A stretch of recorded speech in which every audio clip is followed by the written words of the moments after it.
ఈ 4వ అధ్యాయానికి వచ్చిన తర్వాత ఏంటి అంటే పరలోక రాజ్యము. ఎంతమంది నిజంగా పరలోకాన్ని చూసొచ్చారు చెప్పండి? చూసారు ఎవరైనా? నిద్రలోనో కలలోనో? మీకు అర్థమవుతుంది కదా. ఎంతమంది చూసారు పరలోక రాజ్యాన్ని? చాలామంది మనం వింటుంటాం కదా, నేను పరలోకానికి వెళ్ళి వచ్చాను, ఎక్కి వెళ్ళి చూసొచ్చాను అని చెప్పేటువంటి వ్యక్తుల దగ్గరికి క్యూ కట్టమంటే అందరు కట్టేస్తారు. ఎందుకు? చాలా ప్రవచనాలు చూస్తారు అని చెప్పేసి. సో మనం ఆలోచన చేస్తే పరలోక రాజ్యాన్ని గురించి చూసినప్పుడు మనం కరిస్మటిక్ మూమెంట్ అంటాం. అంటే పెంతెకోస్తల్ కరిస్మటిక్ మూమెంట్ గురించి మాట్లాడినప్పుడు దాంట్లో ఒక కరిస్మటిక్ లీడర్ ఎవరంటే రోబర్ట్ లియర్డ్ అనేటువంటి ఒక వ్యక్తి తాను కలగంటూ తాను ఏం చేశాడు అంటే ఆ కలలో పరలోక రాజ్యానికి వెళ్ళిపోయాడట. ఆయన అనుభవాన్ని చెప్తా ఉన్నాడు. పరలోక రాజ్యానికి వెళ్ళిపోయిన తర్వాత యేసు క్రీస్తు గురించి చూసిన తర్వాత ఆయన కిందికి వచ్చిన తర్వాత వాళ్ళు అడిగారట, నువ్వు పరలోక రాజ్యానికి వెళ్ళావని చెప్పావు కదా, ఎలా ఉన్నాడు యేసు క్రీస్తు అంటే ఆయన చెప్పిన మాట ఏంటి అంటే, యేసు క్రీస్తు చాలా చక్కగా ఉన్నాడు, 5 to 11 6 feet హైట్ ఉన్నాడు, ఆయన చాలా చక్కగా దువ్వుకున్నాడు, కర్లింగ్ హెయిర్ ఉంది ఆయనకి, అంత బాగున్నాడు చూడడానికి అని చెప్పిన తర్వాత ఇంకా ఆయన చెప్పిన మాట ఏంటి అంటే, ఇంకా నేను ఒక పెద్ద 3 అంతస్తుల బిల్డింగ్ నేను చూస్తాను, ఆ అంతస్తులు ఏంటి అంటే ఆ 500 to 600 yardsతో కూడుకున్నటువంటి పెద్ద భవనం అది. ఆ భవనంలో యేసుక్రీస్తు యొక్క సింహాసనం వేయబడి ఉంది. ఆ సింహాసనం వేసినప్పుడు నేను లోపలికి వెళ్తున్నప్పుడు యేసుక్రీస్తు లోపలికి రమ్మని నన్ను పిలుస్తాడు. వెళ్ళిన తర్వాత ఆ యొక్క రూమ్ యొక్క ఫర్నిచర్ ఇంటీరియర్ అంతా చూసినప్పుడు ఆశ్చర్యం వేసింది. ఎందుకు అంటే అక్కడ అన్నీ కూడా వేళ్లతో అదేవిధంగా శరీర భాగాలతో కూడుకున్న విధంగా నిర్మాణం చేశాడు దేవుడు. ఇంకా గోడలను చూసినప్పుడు ఏంటి అంటే లంగ్స్తో ఆయన నిర్మించినట్టుగా చూస్తాను నేను. అంతేకాకుండా బయటకు చూసినప్పుడు ఇంకా కన్నుల ఆకారంతో ఉన్నటువంటి బిల్డింగ్స్ నాకు కనిపించాయి అని చెప్తూ ఇవన్నీ మాట్లాడుతూ ఆయన చెప్పిన మాట ఏంటి అంటే, ఇంకా దేవుడు నాతో చెప్పిన విషయం ఏంటి అంటే, నేను నిన్ను ఒక మంచి ప్రీచర్గా నేను నిన్ను నియమించాను కాబట్టి నువ్వు వెళ్ళి చక్కగా లోకానికి వాక్యం చెప్పు అని చెప్పాడు అని చెప్పేసి తన అనుభవాన్ని అంతా కూడా ఈ పుస్తకంలో రాస్తూ వచ్చాడు ఆయన. ఎవరు? ఈ యొక్క రోబర్ట్ అనే వ్యక్తి. దాని తర్వాత మీరు చూస్తే హిస్టారికల్గా ఈవెన్ ఎల్ఎన్ జి వైట్ అంటాం మనం, అంటే సెవెంత్ అడ్వాంటిస్ట్ గురించి మాట్లాడినప్పుడు విలియం మిల్లర్ అనేటువంటి వ్యక్తి దాన్ని స్థాపించాడు. కానీ దాని తర్వాత వచ్చినటువంటి ఎల్ఎన్ జి వైట్ అన్నటువంటి ఈవిడ ఏం చేసింది అంటే 1847 సంవత్సరంలో ఒక సుదీర్ఘమైనటువంటి 3 గంటలు ఆమె కలలో లేదా ఇంకా చెప్పాలంటే ఇక కలలు గంటూ దర్శనాలు గంటూ ఆ విధంగా నేను పరలోక రాజ్యానికి వెళ్ళానని చెప్పింది ఆవిడ. వెళ్ళానని చెప్పిన తర్వాత తాను పరలోక అనుభవాన్ని ఎలా చెప్తుంది అంటే, పరలోకంకి నేను వెళ్తున్నప్పుడు ఈ అడ్వెంటిస్ట్ అందరూ కూడా ఏం చేస్తున్నారు అంటే యేసుక్రీస్తు వారికి త్రోవ చూపిస్తూ నడిపిస్తూ పరలోకం తీసుకెళ్తున్నప్పుడు మాతో వెలుగ్గా ఉండి యేసుక్రీస్తు నడిపిస్తున్నాడు. నడిపించిన తర్వాత పరలోకానికి వెళ్ళిన తర్వాత అక్కడ ఎన్నో ఆశ్చర్యకరమైన సంగతులు ఉన్నాయి. ఏంటి అంటే మీరు గమనించండి, 1844 సంవత్సరంలో యేసుక్రీస్తు వస్తాడు లోకానికి అని చెప్పి విలియం మిల్లర్ ఏం చేశాడంటే ఎదురు చూస్తూ ఉన్నాడు. మీకు అర్థమవుతుంది కదా. అంటే 1844 సంవత్సరానికి అంటే దాదాపు 25 సంవత్సరాల ముందు, 25 years కంటే ముందే యేసుక్రీస్తు లోకానికి వస్తాడని చెప్పి ప్రకటించాడు. కానీ యేసుక్రీస్తు రాలేదు. అప్పుడు వీళ్ళు ఏం చేశారు అంటే, హీరం అనేటువంటి ఒక వ్యక్తి చెప్పాడు ఏంటి అంటే 1844లో యేసుక్రీస్తు లోకానికి రాలేదు, కానీ అక్కడ ఉన్నటువంటి బిల్డింగ్స్లో అపార్ట్మెంట్ నుండి ఇంకొక అపార్ట్మెంట్కి వెళ్ళాడు కాబట్టి ఆయన అక్కడికి ప్లేస్ షిఫ్ట్ అయ్యాడు కానీ లోకానికి రాలేదన్నట్టుగా కళ్ళగంటూ చెప్పారు.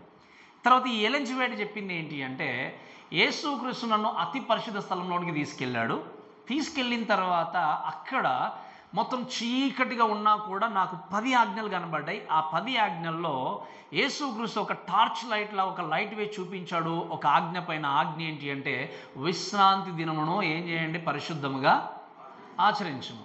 ఆ లైట్ చూసిన తర్వాత దేవుడు నాకు ఎన్నో నేర్పించి తర్వాత నువ్వు చక్కగా వాడబడతావు అని చెప్పిన తర్వాత ఆ విధంగా తాను రిటర్న్ వచ్చిన తర్వాత అవన్నీ విషయాలు తెలియజేస్తూ, అందుకే సెవెంత్ డే అడ్వాంటిస్ట్ వాళ్ళందరూ కూడా శనివారం దేవుని సన్నిధికి వస్తారు, వాళ్ళు ఆదివారం దేవుని ఆరాధించారు. ఈ విధంగా తాను తన పరలోక అనుభవాన్ని పంచుకుంది. ఈ విధంగా చెప్పుకుంటూ పోతే మీ దగ్గర కూడా వచ్చి ఎంతోమంది చెప్పచ్చు. నాకు తెలిసి నేను పరలోకం వెళ్ళాను, చూశాను, ఒక 2 రోజుల తర్వాత వచ్చాను, 3 రోజుల తర్వాత వచ్చాను, ఈ విధంగా చెప్పొచ్చు.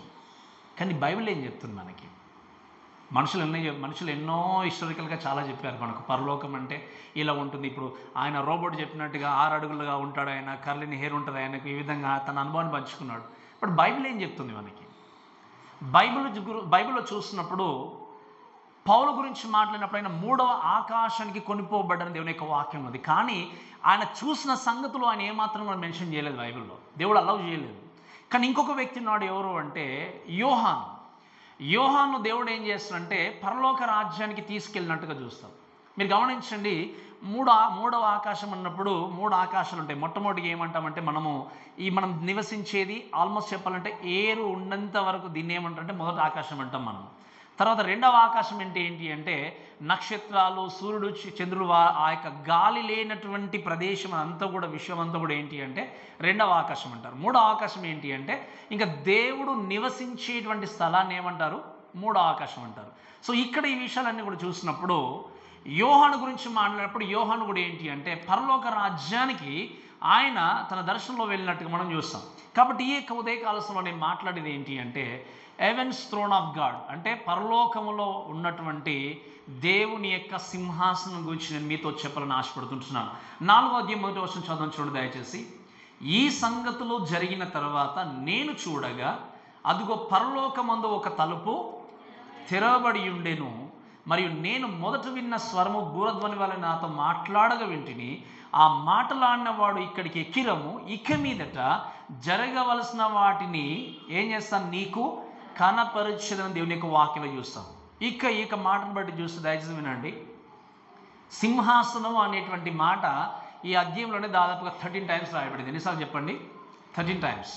ఇక్కడ దేవుని యొక్క వాక్యంలో చూస్తే యోహాను గురించి మాట్లాడినప్పుడు మీరు గమనించండి, 4, 5 అధ్యాయానికి వచ్చేసరికి ఏంటి అంటే సంఘం అనేది లేదు. సంఘం ఎక్కడుంది ఇప్పుడు చెప్పండి? పరలోకంలో ఉంది. అంటే మనము ధ్యానిస్తున్న విధంగా చెప్పాలి అంటే ఈ 4 అధ్యాయాలు జరిగేటువంటి టైంలో సంఘం భూమి మీద ఇంకా ఉండదు. ఆ టైంకే సంఘం ఏమైపోయింది? ఎత్తబడింది. అయితే ఇక్కడ దేవుని యొక్క వాక్యంలో చూస్తే యోహానుతో దేవుడు అంటున్నాడు ఏంటి అంటే ఈ సంగతులు జరిగిన తరువాత. సో ఫస్ట్ థింగ్ ఏంటి అంటే క్రైస్ట్ ఇన్విటేషన్. ఏమంటున్నాడు? దేవుడు ఇన్వైట్ చేస్తున్నాడు, యేసుక్రీస్తు ఆహ్వానిస్తున్నాడు. ఏమని ఆహ్వానిస్తున్నాడు ఆలోచన చేసినప్పుడు ఈ సంగతులు జరిగిన తర్వాత నేను చూడగా అన్నాడు. ఏ సంగతులు అనే విషయం చూసినప్పుడు మీరు వినండి. మొదటి అధ్యాయంలో యేసుక్రీస్తును కూర్చున్నటువంటి ప్రత్యక్షతను యోహాను చూశాడు. యేసుక్రీస్తు ఎలాగున్నాడని తెలియజేస్తాడు. అలానే 7 సంఘాలను గురించి యేసుక్రీస్తు ఎటువంటి విషయాలు తెలియజేస్తాడని కూడా నేర్పించాడు. ఈ సంగతులు జరిగిన తర్వాత, అంటే ఇవన్నీ అయిపోయిన తర్వాత, ముగించబడిన తర్వాత ఏమంటున్నాడు? అదిగో పరలోకమందు ఒక తలుపు తెరవబడి ఉండెను అనేటువంటి విషయం చూస్తాం. ఏంటి చెప్పండి? అంటే పరలోక రాజ్యానికి యేసుక్రీస్తు ఏం చేస్తాడు? యోహాను ఆహ్వానించాడు. ఆయన వినండి, ఇక మాట చూస్తే ఏంటి అంటే ఆహ్వానించినప్పుడు ఈయన మొట్టమొదటిగా చూసింది ఏంటి అంటే ఈ యొక్క 3 చాప్టర్స్ అన్నీ అయిపోయిన తర్వాత ఆయన చూసిన మొట్టమొదటిది ఏంటి అంటే పరలోక రాజ్యంలో ఒక తలుపు తెరవబడి ఉండడం చూస్తున్నాం. ఏం చేస్తాడు చెప్పండి? ఏం చూస్తాడు ఆయన? ఒక తలుపు చూస్తాడు. ఈ తలుపు గురించి మనం మాట్లాడినప్పుడు చూస్తే ఈ యొక్క వాక్యాన్ని కరెక్ట్గా మీరు అర్థం చేసుకోవాల్సింది ఏంటి అంటే this door is already open, not closed. 3వ అధ్యాయం 20వ వచనం చదవండి దయచేసి. 3వ అధ్యాయం 20వ వచనం మనం లాస్ట్ వీక్ నేర్చుకున్నాం. ఇదిగో నేను తలుపు నొద్ద నిలుచుండి తట్టుచున్నాను, ఎవడైనను నా స్వరం విని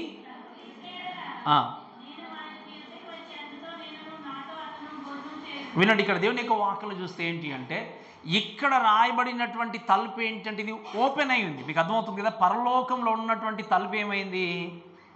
ఓపెన్ అయి ఉంది, తెరిచి ఉంది.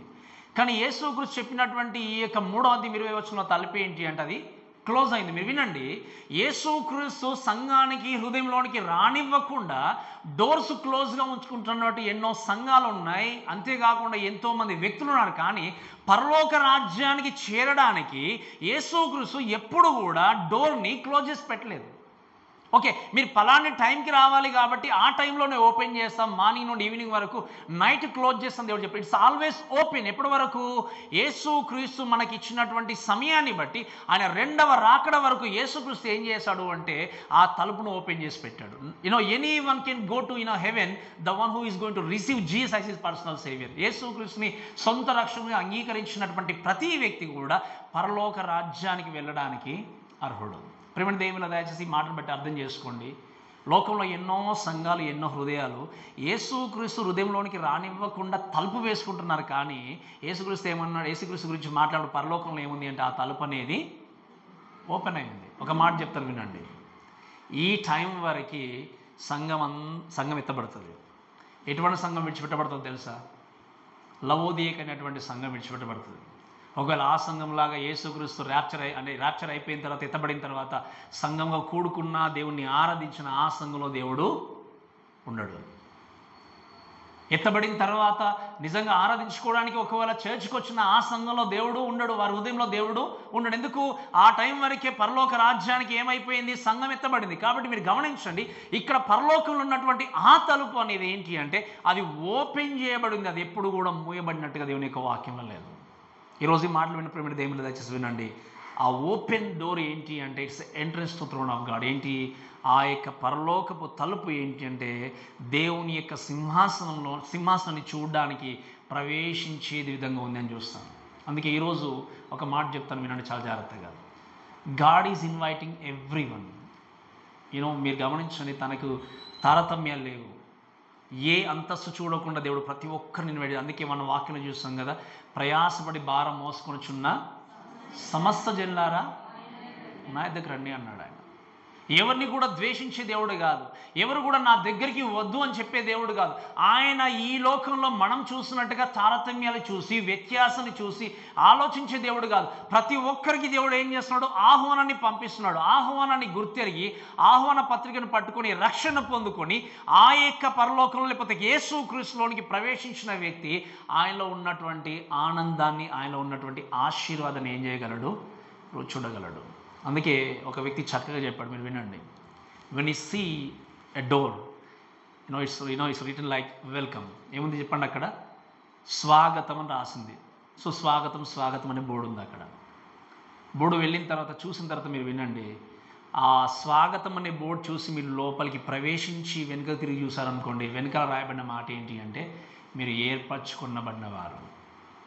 ఏమని రాయబడి చెప్పండి? మీరు ఏర్పరచుకొని వాళ్ళు, లేదా ఎన్నుకొనబడినవారు. మీరు ఎన్నుకొనబడినవారని ఎప్పుడు తెలుస్తుంది మీకు అంటే ఆహ్వానాన్ని మీరు అంగీకరించి దేవుని దగ్గరికి వచ్చినప్పుడు. కాబట్టి ఈ డోర్ అనేది క్లోజ్ చేస్తున్నట్టుగా లేదు. ఏంటి అంటే ఈ డోర్ అనేది దేవుని యొక్క స్థలంలోనికి వెళ్ళేటువంటి ప్లేస్గా ఉన్నట్టుగా మనం చూస్తాం. అయితే ఇక యోహాను చూసింది ఏంటి అంటే మీరు వినండి. ఆయన, మరియు నేను మొదట వినిన స్వరము బూరధ్వని వలె నాతో మాటలాడగా వింటిని. ఎటువంటి స్వరం విన్నాడు చెప్పండి? ఆయన మొదట విన్న స్వరం అంటే మిగతా స్వరాలు విన్నాడు, కానీ మొట్టమొదటి ఎవరి స్వరం విన్నాడు? ఆయన బూరధ్వని అనే స్వరాన్ని చూసినప్పుడు 1వ అధ్యాయం 10వ వచనంలో చూస్తాం మనం. యేసుక్రీస్తు కూడా బూరధ్వని అనేటటువంటి సౌండ్తో ఆయన పిలిచినట్టుగా మనం చూస్తాం. సో ఇక్కడ గమనించాల్సిన విషయం ఏంటి అంటే మొట్టమొదటిగా ఏం చేస్తాడు?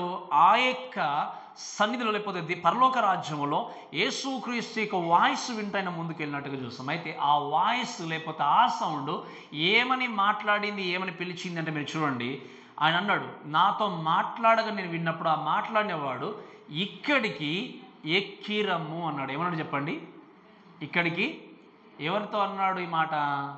యోహాన్తో. మీరు వినండి, యోహాను తన బాడీ తాను అంతా కూడా పట్మస్ ద్వీపంలో ఉన్నాడు. కానీ దర్శనంలో మీరు ఆలోచన చేసినప్పుడు ఆయన ఎక్కడికి చూస్తున్నాడు చెప్పండి?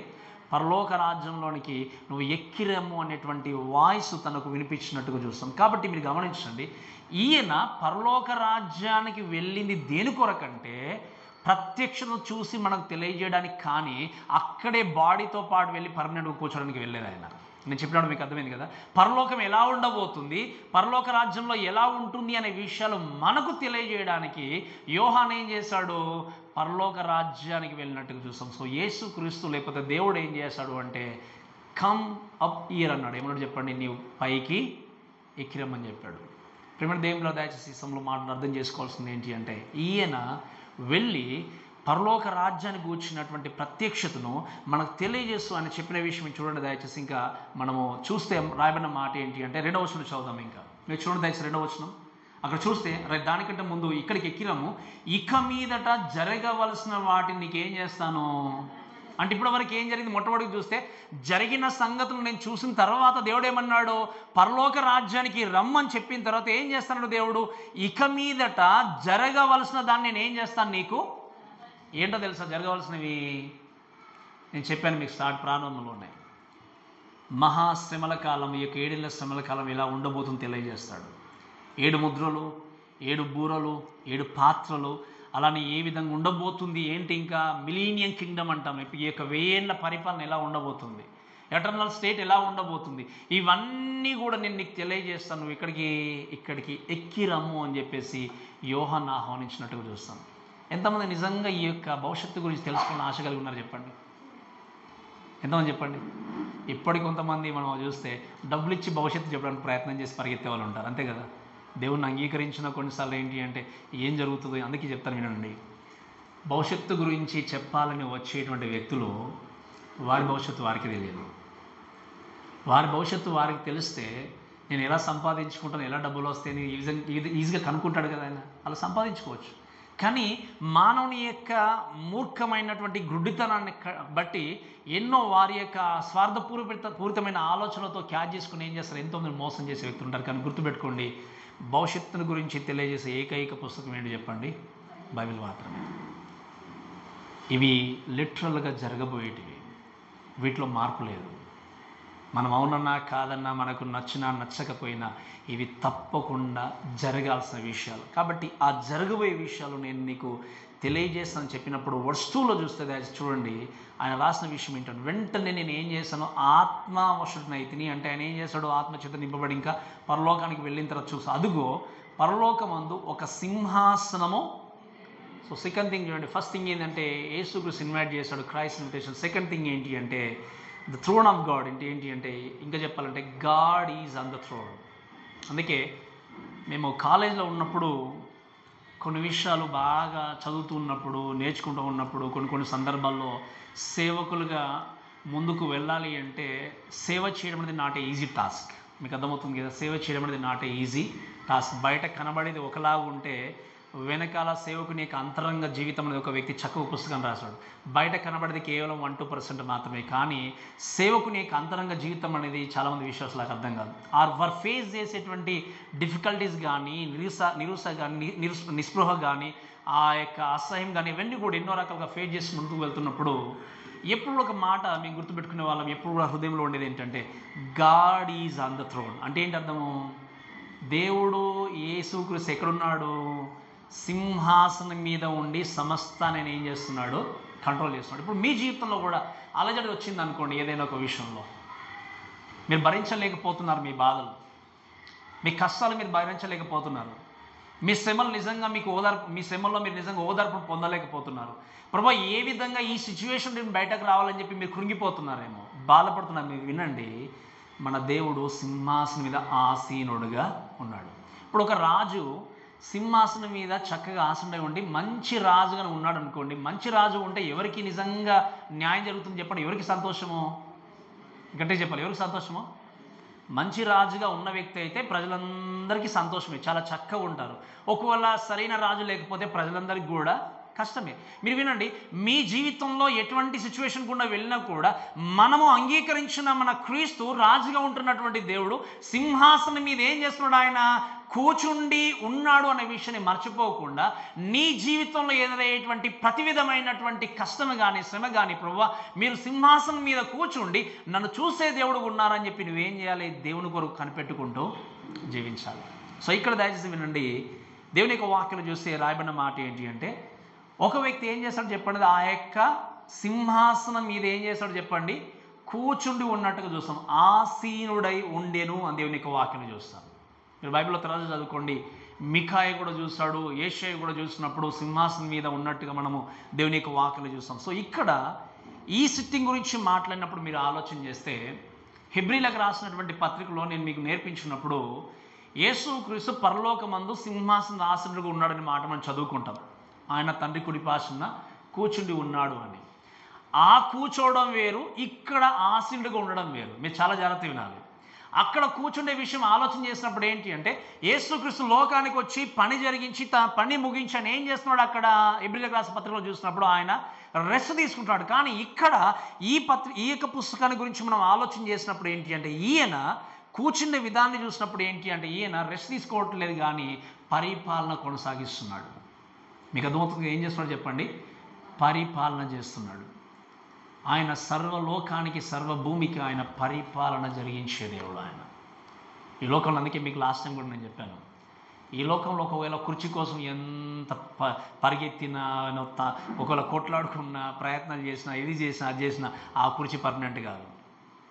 నువ్వు కూర్చుండే కుర్చీ నువ్వు తీసుకొని వెళ్ళిపోలేవు. కానీ యేసుక్రీస్తు నీకు ఇవ్వబోయేటువంటి ఆ యొక్క గిఫ్ట్, ఆ బహుమానం, ఆ యొక్క శ్రేష్టమైనటువంటి బహుమానం అనేది పర్మనెంట్గా ఉండేది. అందుకే మీరు పోరాడాల్సింది, మీరు పరిగెత్తాల్సింది, మీరు కొట్లాడాల్సింది దేని కొరకంటే పరలోక రాజ్యంలో దేవునితో మీరు సమయాన్ని, ఆ స్థలాన్ని సంపాదించుకోవడానికి ఈరోజు మీరు చేయాల్సింది ఏంటంటే ఆ రక్షణ కొరకు ఆరాటపడాలి, ఆ యేసుక్రీస్తు కొరకు సరిగా జీవించడానికి ప్రయత్నం చేయాలి. కానీ ఎంతోమంది ఈ విషయాన్ని గుర్తుపెట్టుకోకుండా లోకంలో తాత్కాలికమైనటువంటి ఆనందం కొరకు పరిగెత్తు జీవించే వ్యక్తులు ఉంటారు. మీరు వినండి, యేసుక్రీస్తు పరలోకములో ఆసీనుడిగా ఉండి సమస్తాన్ని ఏం చేస్తుండో చెప్పండి, ఆయన రూల్ చేసే వ్యక్తి ఉన్నాడు. అందుకే ఈ యొక్క విషయాలు చూస్తూ ఇంకా వాక్యంలో గమనించే విషయం ఏంటి అంటే, ఇక్కడ మీరు గమనించండి, ఆయన అంటే ఆయన పరిపాలన చేస్తుండే అర్థం ఏంటి? ఆయన సింహాసనం మీద ఉండి పరిపాలన చేయడానికి సిద్ధంగా ఉన్నాడు అంటే ఇంకా ఏమో జరగబోతున్నాయి అన్నట్టు.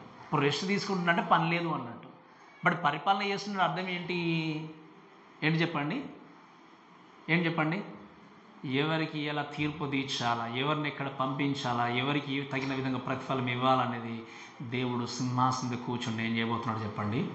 పరిపాలన చేయబోతున్నాడు. అందుకే మీరు గుర్తుపెట్టుకోండి, యేసుక్రీస్తు, మీరు చాలా జాగ్రత్తగా గుర్తుపెట్టుకోవాలి ఈ విషయాలు. యేసుక్రీస్తు లోకానికి వచ్చినప్పుడు ఆయన ఎలా వచ్చాడు అంటే ప్రవక్తగా లోకానికి వచ్చాడు. ఎలా వచ్చాడు చెప్పండి? ప్రవక్త అంటే ఏంటి అంటే దేవుని నుండి ప్రత్యక్షతను, ఆయన వాక్యాన్ని పొందుకొని మానవులకి తెలియజేసే వ్యక్తి. ప్రవక్తగా యేసుక్రీస్తు లోకానికి వచ్చి వాక్యాన్ని బోధించని వెళ్ళిపోయాడు. ఇప్పుడు యేసుక్రీస్తు ఎలా ఉన్నాడు చెప్పండి? పరలోకంలో ఆయన యాజకుడిగా ఉండి మన కొరకు విజ్ఞాపన చేసే వ్యక్తి ఉన్నాడు. కానీ యేసుక్రీస్తు అన్నాడు ఏంటి అంటే ఆయన రాబోతున్నటువంటి క్రీస్తు ఎలా రాబోతున్నాడు? రాజుగా రాబోతున్నాడు. మీరు వినండి ప్రేమ దేవులారా, యాజకుడు ఉన్న వ్యక్తి మన కోసం విజ్ఞాపన చేస్తున్నాడు, ప్రవక్త ఉన్న వ్యక్తి మన కోసం, మన బాక్ కోసం తెలియక మాటలు తెలియస్తున్నాడు. కానీ రాజుగా రాబోతున్న వ్యక్తి క్రీస్తుని అంగీకరిస్తే పరలోకం, అంగీకరించకపోతే నరకంలో పడేయడానికి యేసుక్రీస్తు రాబోతున్నాడు. ఆ రోజు తప్పించే వ్యక్తి ఎవరు కూడా లేదు. కాబట్టి ఈ విషయం గుర్తుపెట్టుకుంటూ దయచేసి మనం ముందుకు వెళ్దాం. చూడండి, ఇంకా చదవండి దయచేసి దేవుని యొక్క వాక్యంలో చూస్తే, ఆ సింహాసనం ముందు ఒకడు ఆసనుడై ఉండడు. తర్వాత ఏముంది వాక్యంలో? ఆసీనుడైన వాడు దృష్టికి సూర్యకాంత పద్మరాగములను పోలినవాడు, మరకతము వలె ప్రకాశించు ఇంద్రధనస్సు సింహాసనం ఏం చేసింది? మీరు వినండి చాలా జాగ్రత్త. ఇక్కడ పరలోకంలో సింహాసనం ఉంది. ఏముంది చెప్పండి? ఇప్పుడు ఇది పరలోకంలో ఉండబోయేది మీరు, కాబట్టి జాగ్రత్తగా వినండి. పరలోకం ఏ విధంగా ఉంది? ఇప్పుడు అక్కడ సింహాసనం మీద ఆసనుడుగా ఉన్నటువంటి వ్యక్తి, ఆ సింహాసనం ఎలా ఉంది అని మాట్లాడినప్పుడు రాయబడిన విషయం ఏంటి అంటే, దృష్టికి ఏంటంటే సూర్యకాంత పద్మరాగములను పోలినవాడు. అంటే అర్థం ఏంటి అంటే 2 స్టోన్స్. ఇవి ఏంటి చెప్పండి? ఇవి రత్నములు అంటాం, లేదా రాయలు, రత్నములు అంటాం వీటిని. ఈ 2 స్టోన్స్ గురించి మాట్లాడినప్పుడు మీరు చూస్తే ఏంటి అంటే, ఫస్ట్ మనం ఆలోచన చేసినప్పుడు సూర్యకాంతం అనేటువంటి రత్నాన్ని గురించి చూసినప్పుడు ఈ యొక్క రత్నం ఏంటి అంటే ఇట్స్ ఎ క్రిస్టల్ క్లియర్. అంటే చెప్పాలి అంటే చాలా ఎక్కువ విలువైనటువంటి రత్నం అనేది విధంగా మనం చూస్తాం. ఇంకా చెప్పాలంటే డైమండ్ అనే విషయాన్ని కూడా మనం చూస్తాం. ఈ మాటల గురించి చూసినప్పుడు మీరు చూడండి, 21వ అధ్యాయము, అదేవిధంగా 18వ వచనం ఒకసారి చదవండి దయచేసి. ప్రకటన గ్రంథము 21వ అధ్యాయం 18వ వచనం చదవండి.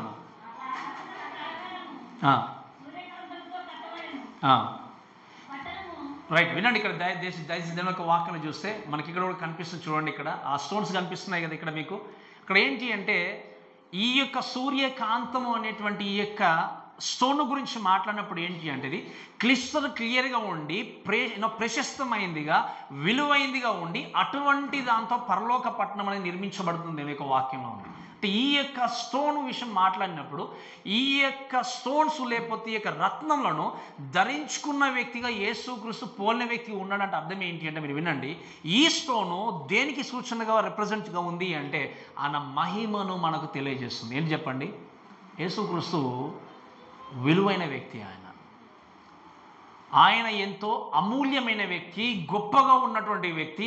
ఆయన ఎప్పుడు కూడా మీరు గమనించాల్సిన విషయం ఏంటంటే మహిమను ప్రజ్వలింపజేస్తూ జీవించేటువంటి వ్యక్తిగా, కొనసాగేటువంటి వ్యక్తిగా పరలోక రాజ్యంలో యేసుక్రీస్తు ఎలా ఉన్నాడంటే తన మహిమను కనపరిచేటువంటి వ్యక్తిగా ఉన్నాడు.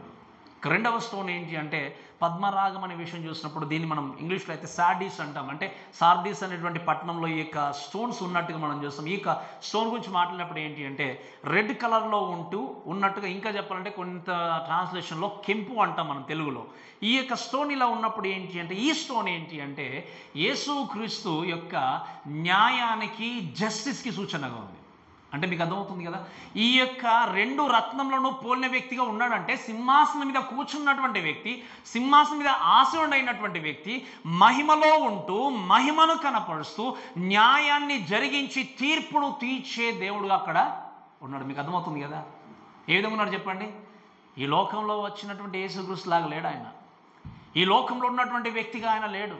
అక్కడ ఉండేటువంటి ఆ దేవుడు ఎలా ఉన్నాడు అంటే మహిమను కనపరిచే దేవుడుగా ఉన్నాడు. అంతేకాకుండా చూస్తే న్యాయాన్ని జరిగించి న్యాయాన్ని కొలతగా తీసుకొని తీర్పును తీర్చేటువంటి దేవుడుగా ఆయన ఉన్నట్టుగా దేవుని యొక్క వాక్యాన్ని చూస్తాం. కాబట్టి ప్రేమ దేవుని దయచేసి వినండి. ఈ విషయాలన్నీ కూడా మనము కొనసాగిస్తూ దయచేసి ఆలోచిస్తూ ముందుకు వెళ్ళినప్పుడు, ఈ రెండు రత్నముల గురించి మాట్లాడినప్పుడు పాత నిబంధన కాలంలో ప్రధాన యాజకుడు పథకము లేకపోతే మైమర్పు అనేది ఇలా తొడుక్కున్నట్టుగా మనం చూస్తాం. దేవుడు తయారు చేసి ఇచ్చాడు. తర్వాత మీరు చదువుకోండి, అవన్నీ దేవుని యొక్క వాక్యాలు మనకు కనబడతాయి. నిర్గమకాండం 28వ అధ్యాయంలో మీరు చదువుకుంటే మీకు తర్వాత మీరు చదువుకోవచ్చు. దాంట్లో మొదటి రాయి, అదేవిధంగా మొదటి రత్నము, చివరిగా ఉండే రత్నము, ఆ రెండు ఏంటి అంటే ఇక సూర్యకాంతము, పద్మరాగము. ఈ రెండు కూడా వాటిని సూచనగా తీసుకొని దేవుడు చెప్పింది ఏంటి అంటే, ఆయన చెప్పేది మనకు చూపించేది ఏంటి అంటే మహిమ కలిగినటువంటి దేవుడుగా నీతిని, న్యాయాన్ని అనుసరించి తీర్పు తీర్చే దేవుడుగా ఉన్నాడనే విషయాన్ని ఆయన మనకి ఏం చేస్తున్నాడు? కనపరుస్తున్నాడు. ఈరోజు ఈ మాట్లాడిన ప్రేమ దేవుని దయచేసి వినండి. యేసుక్రీస్తు లేకపోతే పరలోక రాజ్యానికి వెళ్ళిన తర్వాత అక్కడ కూర్చుండే ఆ దేవుని యొక్క సముఖంలో ఎవరు ఉంటారు ఈ యొక్క టైంలో అంటే మీరు గమనించండి. యేసుక్రీస్తు సొంత రక్షణను అంగీకరించిన సంఘము, వ్యక్తి పరలోక రాజ్యానికి టైంకి ఆల్రెడీ వెళ్ళిపోతారు. నిజంగా చెప్పినట్టుగా ఎవరు మిగిలిపోతారు అని అంటే లవోదయిక సంఘం లాంటి సంఘాలు ఇక్కడ మిగిలిపోయి దేవుడు ఉన్నాడని చెప్పి స్తుతిస్తూ ముందుకు వెళ్తారు, కానీ వారి లోపల దేవుడు ఉన్నాడు. సంఘం ఉంటుంది, ప్రజలు ఉంటారు, అన్నీ ఉంటాయి, అన్ని రకాల పాటలు ఉంటాయి, కానీ వారి లోపల ఎవరు ఉంటారు చెప్పండి? దేవుడు ఉన్నాడు. ఆ దేవుడు గురించి ప్రస్తావిస్తూ నీతి న్యాయాన్ని తీర్చే దేవుడుగా ఉన్నటువంటి ఈ దేవుడి గురించి ప్రస్తావిస్తూ ఇంకా ఆయన చెప్పింది ఏంటంటే మీరు చక్కగా ఆలోచన చేస్తే ఈ రెండు రత్నములు అనేటివి ఏంటి అంటే దేవుని యొక్క కవెంటల్ రిలేషన్షిప్ గురించి మాట్లాడుతుంది. అంటే ఏంటి? ఇశ్రాయేలు జనాంగానికి దేవుడు నిబంధన చేశాడు. ఎటువంటి నిబంధన అంటే మీ సంతానమును, ఏమన్నాడు అబ్రహాంతో చేసినప్పుడు, నీ సంతానమును ఇస్కరేణి వల్ల నేను ఏం చేస్తాను? విస్తరింపజేసి ఈ యొక్క స్థలమును, ఈ పాలు తెల్లు ప్రవహించే స్థలమును నేనేం చేస్తాను? మీకు ఇచ్చేస్తాను అని చెప్పాడు. మరి దేవుని యొక్క వాక్యాన్ని చూస్తే యేసుక్రీస్తు వచ్చిన తర్వాత లోకంలో ఆయన తిరస్కరించి సిలువలోనికి పంపించింది ఎవరు చెప్పండి? గట్టిగా చెప్పాలి నాకు. యూదులు. మరి ఎవరు ఏర్పరచుకున్నాడు దేవుడు? అదే జనాంగాన్ని, అదే ఇశ్రాయేలు జనాంగాన్ని, అదే యూదులను దేవుడు ఏర్పరచుకున్నప్పుడు లోకానికి వచ్చినప్పుడు యేసుక్రీస్తుని ఏం చేశారు? అదే జనాంగము తీసుకెళ్లి యేసుక్రీస్తులోకి చంపేశారు. చంపేసిన తర్వాత మీరు వినండి, మొట్టమొదటి రాకల్లో మెసేజ్ వచ్చినప్పుడు గుర్తిరగలేదు. కాబట్టి ఇప్పటికి కూడా ఎంతోమంది యూదులు క్రీస్తును అంగీకరించినటువంటి స్థితిలో జీవించే వ్యక్తులు ఉన్నారు. మరి ఎలా, ఏ విధంగా ఉంటుంది? మరి ఎలా ఈ యొక్క స్టోన్స్ గురించి మాట్లాడినప్పుడు, ఈ యొక్క రత్నముల గురించి మాట్లాడినప్పుడు ఆయన తెలియజేసేది ఏంటి అంటే మీరు గమనించండి, రాబోతున్నటువంటి శ్రమల కాలములో మీరు వినండి, ఇశ్రాయేలు జనాంగంతో దేవుడు నిబంధన చేశాడు అంటే నిబంధన చేసినటువంటి దేవుడు దాన్ని తృణీకరిస్తాడా, ధిక్కరిస్తాడా? ఏమని చెప్పాడు? నేను మిమ్మల్ని సదాకాలం తప్పకుండా నా జనాంగంగా ఉంచుకుంటా అన్నాడు.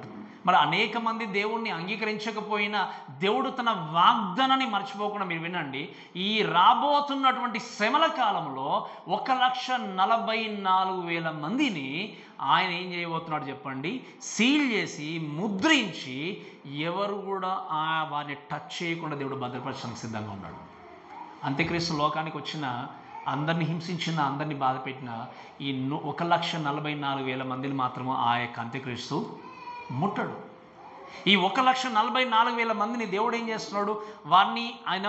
వారిని సెక్యూర్ చేసి, సీల్ చేసి ఆ యొక్క 1,44,000 మంది ఏం చేయబోతున్నారు తెలుసా మీకు? ఆ శ్రమల కాలంలో ముందుకు వెళ్తూ క్రీస్తును గూర్చినటువంటి ఆ యొక్క వాక్యాన్ని ప్రకటించబోయే వ్యక్తులుగా ఉన్నారు. ఈరోజు మాట్లాడిన ప్రేమ దేవుని దయచేసి వినండి. మనందరం కూడా ఆలోచన చేయాల్సింది ఏంటి అంటే, కవెనెంటల్ రిలేషన్షిప్ అన్నప్పుడు మీరు గమనించండి, నేను చాలాసార్లు చెప్పాను, దేవుడు ఒక్కసారి ప్రామిస్ చేశాడు అంటే ఆ ప్రామిస్ని ఆయన ధిక్కరించే దేవుడు కాదు, ప్రామిస్ని ఫుల్ఫిల్ చేసే విషయంలో ఫెయిల్ అయ్యే వ్యక్తి కాదు. ఈరోజు మీరు చాలామంది అనుకుంటారు ఏంటి అంటే, కొన్నిసార్లు వాక్యం విన్న కూడా క్రీస్తు వస్తాడు వస్తాడు వస్తాడు అని చెప్తూనే ఉంటాం, కానీ నిజంగా వస్తాడా ఆయన? మనం జీవించే జీవితం జీవించాలి, చేసే పనులు చేయాలి, వాక్యం ఇంకోటి వినాలి, ఇంకోటి వదిలేసేయాలి అంతే. పాస్టర్ చెప్తూనే ఉంటారు, మనం ఏం చేయాలి? విడిచిపెడుతూనే ఉండాలి. కానీ వినండి, ఈ సమయానికి సంఘము, నిజమైన సంఘం లోకంలో ఉండదు. ఇది మనం చూడాలి, అక్కడికి చేరాలి అంటే ఇక్కడ బ్రతికి ఉన్నప్పుడే, నీ జీవితంలో ఈ యొక్క హెచ్చరికతో కూడిన మాటలు వచ్చినప్పుడే, యేసుక్రీస్తు గురించి తెలియజేయబడినప్పుడే ఆయన రక్షకుడిగా అంగీకరించే వ్యక్తులు ఉండాలి. ఈరోజు ఉన్నటువంటి ఎంతోమంది వ్యక్తులు క్రీస్తు కొరకు జీవించాలి అనుకుంటూ లోకముతో పాటు కూడా స్నేహం చేసే వ్యక్తులు ఉంటారు. అందుకే నేను మీకు చాలాసార్లు చెప్పాను, లోకము ఎప్పుడు కూడా పర్మనెంట్గా ఉండేది కాదు. మనం చూసిన తర్వాత వాక్యబాన్ని మనం చూస్తాం, లోకం ఎప్పుడూ పర్మనెంట్గా ఉండేది కాదు. కాబట్టి ఈ విషయం చూస్తే ఇంకొక మాట ఏంటంటే చూడండి, అంతేకాకుండా చూస్తే ఇంకా చదువు 3వ వచనంలో చూస్తే ఏముంది అక్కడ, ఏంటంటే మరకతం వలె ప్రకాశించు ఇంద్రధనస్సు సింహాసనమును. అందుకే మీరు గమనించండి, ఎటువంటి పిక్చర్స్ తీసుకొచ్చి మనం ఇక్కడ పెట్టిన ఆయన యొక్క పిక్చర్ మనం వర్ణించలేము. అందుకే నేను ఏం చేయలేకపోయినా పెడదామన్న కూడా మీరు వినండి, మనం ఆయన వర్ణించలేము, ఆయన యొక్క స్వరూపాన్ని వర్ణించలేము. ఇక్కడ ఇంకొక మాట ఏముంది అంటే, మరకతం వల్లే ఇంద్రధనస్సు ఏంటంటే చెప్పండి, సింహాసనం. ఇంద్రధనస్సు అంటే మనం చూస్తాం, మొట్టమొదటిగా ఎక్కడ ఉంది చెప్పండి ఇంద్రధనస్సు బైబిల్లో? అంతకుముందు ఇంద్రధనస్సు లేదు. ఎందుకు పెట్టాడు దేవుడు ఇంద్రధనస్సుని చెప్పండి? ఏమని చెప్పాడు? నిబంధన చేస్తే ఏమన్నాడు దేవుడు? మరలా నేను ఇటువంటి జలప్రలయం చేత నేను లోకాన్ని నాశనము చెయ్యను అని చెప్పి దాన్ని ఏం చేశాడు? సైన్గా పెట్టాడు. అందుకే బాగా వర్షం వేసినప్పుడు చూడండి, ఇంద్రధనుసు కనిపించింది అంటే వర్షం అనేది ఇంకా మనం చూస్తాం చాలాసార్లు, మీరు గమనించారు కదా. ఇంక ఇంద్రధనుసు అక్కడ కనిపడింది ఆకాశంలో అంటే వర్షం అనేది ఇంకా రాదు అన్నట్టు. దేవుడు ఏం పెట్టాడు? దానికి ఒక సూచన ఏంటి? నేను మరలా ఈ విధంగా నేను లోకాన్ని వాటర్ చేత, జలప్రలయం చేత దేన్ని నేను నాశనం చేయనని దేవుడు చెప్పాడు. అది నిబంధన, నిత్య నిబంధన. ఇక్కడ చూస్తే వాక్యం రాయబడిన మాట ఏంటి అంటే, ఇంద్రధనుస్సులో ఎన్ని కలర్స్ ఉంటాయి చెప్పండి? మరి ఇక్కడ వాక్యం ఏంటంటే, మరకతం వాళ్ళ ఇంద్రధనుస్సు అంటే, ఈ యొక్క మరకతం అనే దాని గురించి చూసినప్పుడు ఇస్తే వన్ స్టోన్ అంటే వన్ కలర్ ఏంటి అంటే ఆకుపచ్చ రంగుతో కూడుకుంది. ఇంద్రధనుస్సులాగా చుట్టూ ప్రకాశిస్తున్నా కూడా అక్కడ ప్రజ్వలిస్తూ కనబడేది ఏంటి అంటే ఆకుపచ్చతో కూడినటువంటి ఇంద్రధనుస్సు అంతా కూడా ఈ ప్రకాశించినప్పుడు ఈయన చూస్తున్నట్టుగా మనకు తెలియజేస్తున్నాడు. అంటే ఏంటి అంటే ఈ ఆకుపచ్చ కలర్ అంతా కూడా ఇంద్రధనుస్సు నుండి బయటకు వస్తూ కనబడినట్టుగా ఈయన మనకి ఏం చేస్తున్నాడు? యోహాను తెలియజేస్తున్నాడు. కాబట్టి ఈ విషయాలు చూసిన తర్వాత దయచేసి మనం ఇంకొంచెం ముందుకెళ్దాం. చూడండి, ఈ యొక్క గ్రీన్ కలర్ గురించి మాట్లాడినప్పుడు దీని యొక్క అర్థం ఏంటి అంటే ఇట్స్ టాక్స్ అబౌట్ మర్సీ. మీకు అర్థమవుతుంది కదా? ఇట్స్ టాక్స్ అబౌట్ ఏంటి చెప్పండి? మర్సీ అంటే ఏంటి? ఆయన యొక్క కృపకు, దయకు సూచనగా ఈ యొక్క కలర్ అనేది ఉంది అనే విషయం మనం చూస్తాం. యేసుక్రీస్తు ఎంత జడ్జ్ చేసే వ్యక్తి ఉన్నా, ఎంత రేంజ్ చేసి ముందుకు నడిపించే వ్యక్తి ఉన్నా, ఆయన కృప కలిగిన దేవుడు కనుకనే మనం పరలోక రాజ్యానికి వెళ్ళబోతున్నాం. కృప కలిగిన దేవుడు కనుకనే ఆ నిత్యత్వంలో ఉండేటువంటి పరలోక రాజ్యానికి మనము చేరగలుగుతున్నాం. కాబట్టి ఈ యొక్క సమయంలో మాటలు వింటే ప్రేమ దేవుడు దయచేసి వినండి. యేసుక్రీస్తు కృపగల దేవుడుగా ఉంటూ, మహిమగల దేవుడుగా ఉంటూ, ఆదరించే దేవుడుగా ఉంటూ ముందుకు నడిపిస్తున్నప్పుడు మనము చేయాల్సినటువంటి విషయం ఏంటి అంటే ఆయన కృపకు పాత్రులమై దేవుణ్ణి సరైనటువంటి సమయంలోనే ఆరాధించే వ్యక్తులుగా, అంగీకరించే వ్యక్తులుగా, ఆయనతో సహవాసాన్ని కలిగి ఉండే వ్యక్తులుగా ముందుకెళ్ళాలి. ఎందుకంటే ఈరోజు మీరు వినండి, మనం లాస్ట్ వీక్ చూసినట్టుగా లవోదిక సంఘం లాగా ఎంతోమంది మేము మంచి స్థితిలో ఉన్నాము అనుకుని బ్రతికేటువంటి వ్యక్తులు ఎంతోమంది. కానీ దేవుడు ఏమన్నాడు చెప్పండి? నువ్వు దౌర్భాగ్యుడు, దిక్కుమాలేవాడు, నీ మంచి స్థితిలో ఉన్నావు అనుకుంటున్నావు, కానీ నీవు అటువంటి స్థితిలో లేకుండా దిగంబరిగా ఉన్నావు అని అన్నాడు ఆయన. ఈరోజు అందుకే నేను మరొక్కసారి జ్ఞాపకం చేస్తాను, ఈ యేసు క్రీస్తు కనపరుస్తున్న ఈ మాటలు పరలోక రాజ్యంలో, ఇటువంటి పరలోక రాజ్యంలో క్రీస్తుతో పాటు జీవించాలి అంటే ఈరోజు మిమ్మల్ని మీరు మోసం చేసుకోకూడదు. ఆయన దగ్గరికి చేరాలి అంటే నీ జీవితంలో నిజమైన రక్షణ అనేది ఉండాలి. నిజమైన రక్షణ లేకుండా, నిజమైన పశ్చాత్తాపము లేకుండా పరలోక రాజ్యంలోనికి ఎవరు కూడా ప్రవేశించరు. కాబట్టి ఇది చూసిన తర్వాత ఇంకొంచెం ముందుకు వెళ్దాం. చూడండి దయచేసి 4వ వచనం చదవండి. చూడండి దయచేసి. ఇంకా సింహాసనం చుట్టూ 24 సింహాసనంలో ఉండెను. ఈ సింహాసనం నందు 24 పెద్దలు తెల్లని వస్త్రములు ధరించుకొని ఏం చెప్పండి చదివింది అక్కడ, తల్ల మీద సువర్ణ కిరీటం పెట్టుకున్న వారై కూర్చుంది. సో నెక్స్ట్ థింగ్ ఏంటంటే చూడండి, థర్డ్ థింగ్ ఏంటంటే లైక్ 24 ఎల్డర్స్ ఆర్ మేబీ ఇంకా చెప్పాలి అంటే, ఇప్పుడు సింహాసనం గురించి చూసిన తర్వాత చుట్టూ ఏం జరగబోతుంది, ఏముంది అనే విషయం చూసినప్పుడు మీరు చూడండి 24 పెద్దలు. మీకు అర్థమవుతుంది కదా, మనం చాలాసార్లు వింటూ ఉంటాం, ఈ మాటలు పాడుతూ ఉంటారు, అన్నీ చేస్తూ ఉంటారు. ఈ 24 పెద్దల గురించి మనం మాట్లాడినప్పుడు చెప్పండి, ఇక్కడ దయచేసి చూస్తే ఈ 24 పెద్దల గురించి మాట్లాడినప్పుడు మీకు చాలా త్వరగా నేను చెప్పి ముందుకెళ్తాను. ఈ 24 పెద్దలు అనేవాళ్ళు దేవదూతలు కాదు. మీకు అర్థమవుతుంది కదా, మీరు వినండి చాలా దేవదూతలు కాదు. ఎందుకంటే దేవదూతలకి దేవుడు ఎప్పుడు కూడా మీరు ఆలోచన చేసినప్పుడు ఆయన దేవదూతలకి ఎప్పుడు కూడా పరిపాలన చేసేటువంటి అధికారాన్ని దేవుడు ఎప్పుడు కూడా దూతలకి ఇవ్వలేదు. ఎవరికి ఇచ్చాడు అధికారము? ఎవరికి ఇచ్చాడు చెప్పండి? మనకిచ్చాడు. అందుకే మీకు చెప్పాను లాస్ట్ టైం, మీరు పడిపోయిన దేవదూతలకు మీరు ఏం చేయబోతున్నారు, ఏం చేస్తున్నారు చెప్పండి? తీర్పు తీర్చబోతున్నారు. కాబట్టి మనుషులకు దేవుడు ఇచ్చాడు, కానీ దూతలకి ఆయన ఎప్పుడు కూడా అధికారాన్ని ఇవ్వలేదు. ఇంకోటి ఏంటి అంటే, పెద్దలు అనే విషయాన్ని మాట్లాడినప్పుడు మనుషులకు ఏజ్ అనేది మారిపోతూ ఉంటుంది, కానీ ఈ యొక్క దేవుని యొక్క దూతలకి వయసుతో సంబంధం లేదు. వారికి మరణం అనేది ఉందా చెప్పండి?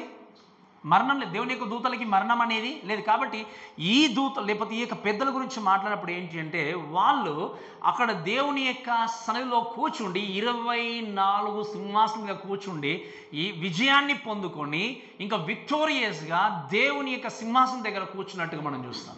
సో ఈ వ్యక్తుల గురించి ఇంకొంచెం మనం మాట్లాడుతూ చూస్తే ఏంటి అంటే, 24 అనుకున్నప్పుడు చాలామంది చాలా రకాలుగా చెప్తూ ఉంటారు, ఇది ఏది అని చెప్పి చాలాసార్లు. బట్ బైబిల్లో కొన్ని విషయాలు మీకు చూసి నేను జ్ఞాపకం చేస్తాను. దయచేసి ఒకసారి ఒక మాట చదవండి.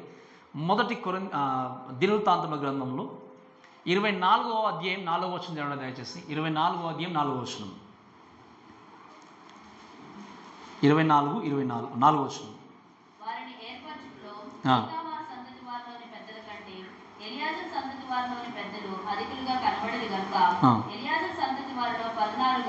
తమ పితరుల ఇంటి వారికి పెద్దలుగాను, ఈతామారు సంతతి వారిలో 8 మంది తమ తమ పితరుల. రైట్. 16 ప్లస్ ఎంతమంది చెప్పండి?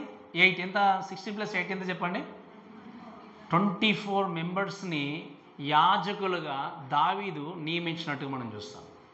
తర్వాత 25వ అధ్యాయానికి వచ్చిన తర్వాత అక్కడ చూస్తే ఏంటి అంటే, దాదాపుగా 200 మంది పైగా సింగర్స్ ఉన్నా కూడా అక్కడ 24 గ్రూపులుగా డివిజన్స్గా నియమించి ఈ విధంగా పాటలు పాడడానికి దావీదు నియమించినట్టుగా చూస్తాం. ఇంకా చెప్పాలంటే చాలామంది అనుకునేది ఏంటి అంటే, ఓవరాల్గా మీరు ఆలోచన చేయండి, 12 మంది ఎవరు చెప్పండి, వీళ్ళు మన 12 మంది 12 గోత్రం నుండి వచ్చినటువంటి ఈ 12 గోత్రాలకు సంబంధించిన ఈ యొక్క 12 మంది వ్యక్తులు ఎవరు? యాకోబు సంతానము. అదేవిధంగా 12 మంది శిష్యులు అని చెప్పి చాలామంది అనుకుంటారు. కానీ మీరు వినండి చాలా జాగ్రత్తగా, మనకి దానికి సంబంధించిన ఇన్ఫర్మేషన్ బైబిల్లో లేదు క్లియర్గా. ఇక్కడ దేవుడు 2 గ్రూప్స్గా పెట్టలేదు, ఓన్లీ 1 గ్రూప్. ఎవరు చెప్పండి? 24 ఎల్డర్స్, 24 పెద్దలు. కాబట్టి మనం గ్రూప్గా డివైడ్ చేసుకోవాల్సిన అవసరం లేదు. సో వాళ్ళు ఎవరైనా ఏమున్నా కూడా ఇక్కడ దేవుని యొక్క వాక్యంలో రాయబడిన విషయం ఏంటి అంటే, ఈ 24 పెద్దలు ఏంటంటే రిప్రజెంట్ ద చర్చ్. అంటే 24 పెద్దలు అనే వ్యక్తులు ఎవరు అంటే సంఘాన్ని రిప్రజెంట్ చేసే విధంగా ఉన్నారనే విషయం మాత్రం మీరు మర్చిపోకూడదు. కాబట్టి 24 పెద్దలు ఇక్కడ కూర్చుండి ఉన్నప్పుడు వారి గురించి రాయబడిన ఇంకొక మాట ఏంటంటే, చూడండి దయచేసి దేవుని యొక్క వాక్యంలో చూస్తే, తెల్లని వస్త్రంలో ఏం చేశారు చెప్పండి? ధరించుకొని ఉన్నట్టుగా దేవుని యొక్క వాక్యలు చూస్తాం. ఈ తెల్లని వస్త్రాల గురించి మాట్లాడినప్పుడు నేను ఇదివరకు మీకు చెప్పాను ఆల్రెడీ. తెల్లని వస్త్రాలు ఏంటి అంటే దేవుని యొక్క నీతికి సూచనగా. అంటే ఏంటి మీరు వినండి, శ్రమల గుండా కష్టాల గుండా లోకంలో ప్రయాణం చేసి ముందుకు వెళ్తూ మనందరము కూడా ఏ విధంగా మన జీవితాన్ని తెలియజేసుకున్నాం చెప్పండి? దేని ద్వారా తెలియజేసుకున్నాం? ఇప్పుడు మీ యొక్క వస్త్రాలకి మురికి ఉందనుకోండి, మీ మురికి పోవడానికి ఏం కావాలి? ఏం కావాలి చెప్పండి? సోప్ కావాలి. మీ జీవితంలో ఉన్నటువంటి పాపమని మురికిపోవాలంటే ఏం కావాలి? క్రీస్తు రక్తములో తెలుపు చేసుకున్నటువంటి వ్యక్తులుగా వీళ్ళు ఏం చేశారు? అక్కడ కూర్చున్నట్టుగా దేవుని యొక్క వాక్యాలు చూస్తున్నాం. దేవుని దయచేసి అర్థం చేసుకోవాల్సిన విషయం ఏంటి అంటే, క్రీస్తు మనల్ని క్షమించి పరిశుద్ధపరిచి పవిత్రపరిచి ఆయన ఏం చేస్తాడంటే, మీరు నీతిమంతులను ప్రకటించి మనకి ఏం చేస్తాడు? ఆయన తీసుకెళ్ళిన దేవుడు కూర్చున్నాడు. అందుకే ఈ తెల్లని వస్త్రంలో ఏంటి అంటే దేవుని యొక్క నీతికి సూచనగా ఉన్నట్టుగా చూస్తాం. ఇంకా తర్వాత ఇంకో రాయబడిన మాట ఏంటి అంటే, అక్కడ దేవుని యొక్క వాక్యను చూస్తే ఇంకేమైనా రాయబడి చదవండి దయచేసి. ఆమె తలల మీద సువర్ణ కిరీటంలో పెట్టుకున్న వారని చూస్తున్నాం. ఈ కిరీటాల గురించి మాట్లాడినప్పుడు స్టెఫెనోస్ అనేటువంటి ఒక కిరీటం అనేది ఉంటుంది అన్నట్టు. గ్రీక్ కల్చర్లో గేమ్స్ ఆడినప్పుడు విజేతగా నిలిచిన వ్యక్తులకి స్టెఫెనోస్ అనేటువంటి కిరీటాలు ఇస్తారు. ఈ 24 పెద్దలు అనేవాళ్ళు వారి జీవితంలో శ్రమల గుండా వెళ్ళి, కష్టాల గుండా వెళ్ళి, ప్రయాణాన్ని కొనసాగించి ఏం చేశారు? విజయాన్ని పొందుకొని ఉన్నారు కాబట్టి ఏం చేయబడింది? వాళ్ళకి దేవుడు కిరీటాలతో అలంకరించాడు. ఈరోజు మనందరము కూడా మన జీవన ప్రయాణంలో కొనసాగించి ముందుకు వెళ్ళి ఏం చేయాలి చెప్పండి? దేవుడిచ్చే బహుమానాన్ని. అందుకే మీకు చాలా రోజుల క్రితం చెప్పాను, ఎన్ని కిరీటాలు ఉన్నాయి చెప్పండి మనం పొందుకుని పోయేటివి? ఎన్ని చెప్పండి? 5 కిరీటాలు. అందుకే అప్పుడప్పుడు చెప్పాను కదా నేను, ఈ 5 కిరీటాలు కనీసం ఒక్కడన్నా పొందుకోవాలనేవాడిని నేను. అన్ని వస్తాయి రావు మనకు డౌటే, కానీ కనీసము ఒక్కదాని కోసం మనం ప్రయాసపడాలని చెప్పేవాడిని నేను చాలాసార్లు. దేవుడు ప్రతి ఒక్కరి గురించి ఆలోచన చేసి మీరు జీవించే జీవన విధానాన్ని బట్టి, మీ శ్రమల్లోనే కావచ్చు, విశ్వాస జీవితంలోనే కావచ్చు, మీ నడవడికలోనే కావచ్చు, ప్రతి దాన్ని నమ్మకంగా కొనసాగించినప్పుడు మీ కొరకు ఏం చేయబడ్డాయి చెప్పండి? అక్కడ కిరీటాలు, క్రౌన్స్ అనేవి ఏం చేస్తున్నాయి చెప్పండి? ఎదురు చూస్తూ ఉన్నాయి, బహుమానాలు ఎదురు చూస్తూ ఉన్నాయి. ఈరోజు నేను అడిగే ప్రశ్న ఏంటంటే, ఎంతమంది కనీసం ఒక్క బహుమానాన్ని పొందుకుంటారు? ఉందా? నమ్మకం ఉందా? అవును పాస్టర్, ఖచ్చితంగా నేను ఒక్కడైనా పొందుకుంటాను. ఖచ్చితంగా నా విశ్వాస జీవితంలో నమ్మకం ఉన్నాను, లేకపోతే సేవ విషయంలో నమ్మకం ఉన్నాను, పరిచయ విషయంలో నమ్మకం ఉన్నాను, లేకపోతే ఇంకా దేవుని యొక్క స్వార్థ అందించే విషయంలో నమ్మకం ఉన్నాను. ఎంతమంది చెప్పగలరు?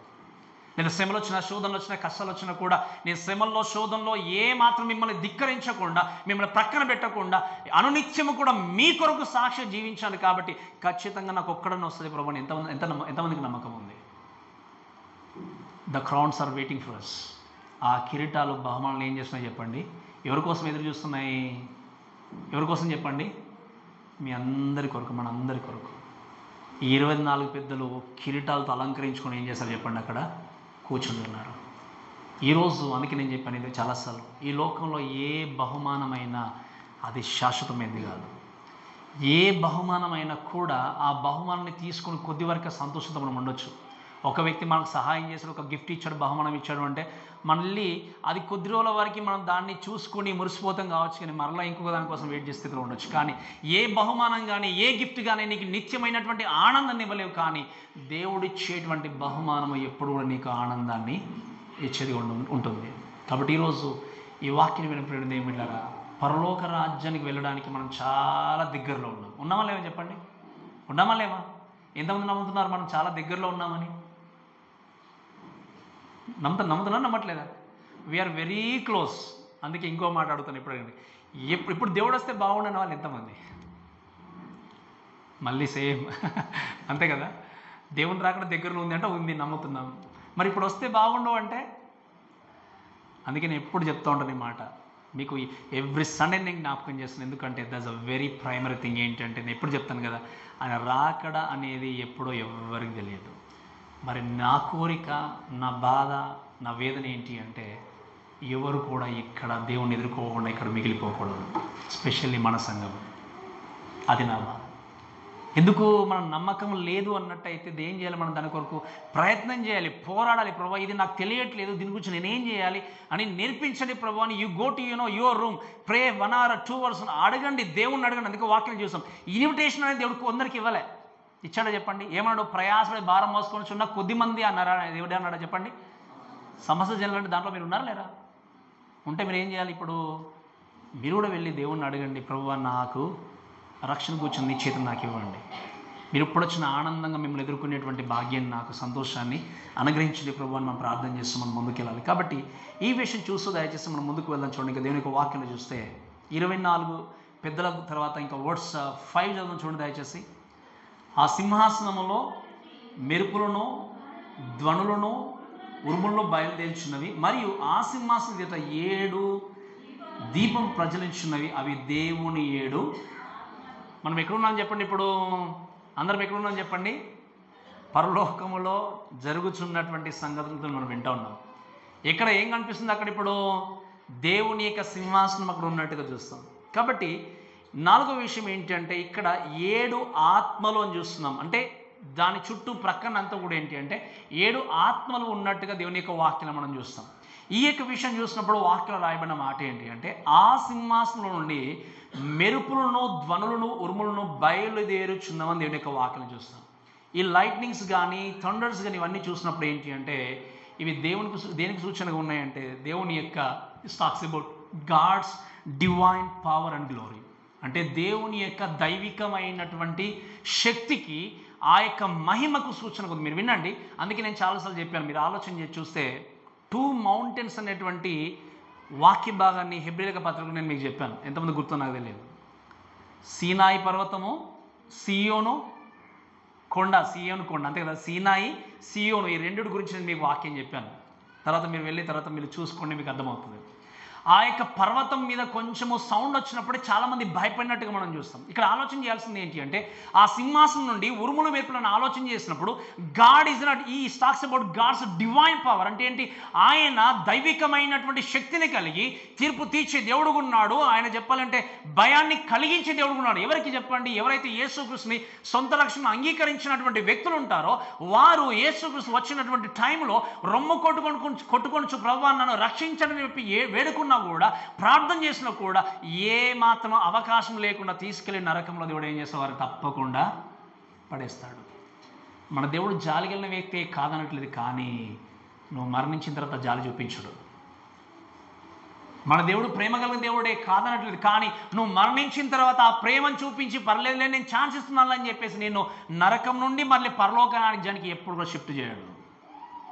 నువ్వు నరకానికి వెళ్తే నరకంలోనే ఎల్లకాలం ఉండాలి, పరలోకానికి వెళ్తే పరలోకంలోనే ఎల్లకాలం ఉండాలి. ఈరోజు నా జాలి కలిగిన దేవుడు కాబట్టి ఆయనకు చాలా ప్రేమ అండి. ఆయన ప్రేమమూర్తి, స్వాత్వికుడు, నిజంగా నమ్మదగిన వాడు, జాలి చూపించే దేవుడు.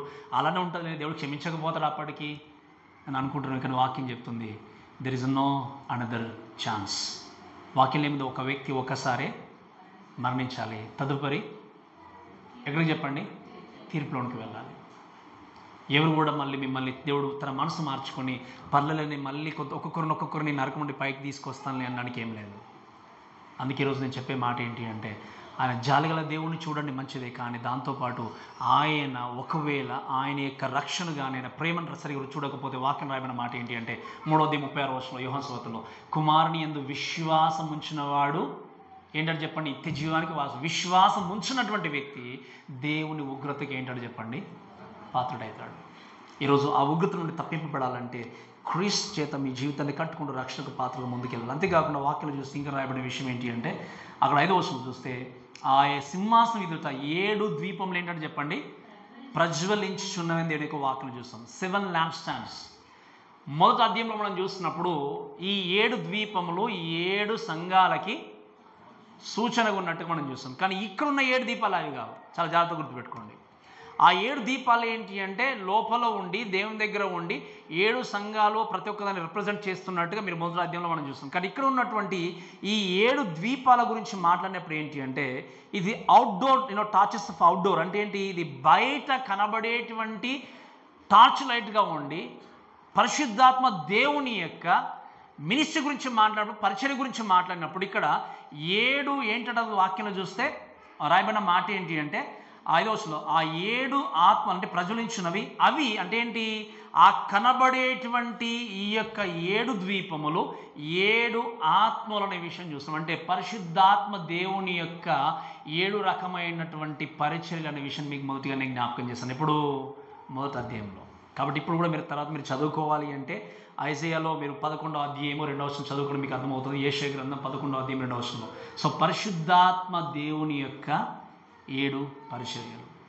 ఈ యొక్క పరిశుద్ధాత్మ దేవుని యొక్క పరిచర్యల గురించి ఇక సింహాసనం దగ్గర మనకు తెలియజేస్తూ చివరిగా ఇంకొక మాట చెప్పిన ముగించడానికి ప్రయత్నం చేస్తున్న 6వ వచనంలో చూస్తే మరియు ఆ సింహాసనం ఎదుట స్ఫటికమును పోలిన గాజు వంటి సముద్రం ఉన్నట్టు ఉండేది. చాలా జాగ్రత్తగా ఉండడం. ఇంకా ముగిస్తాను. ఇంకా సీ ఆఫ్ గ్లాస్ అంటాం దీన్ని. ఏంటి చెప్పండి?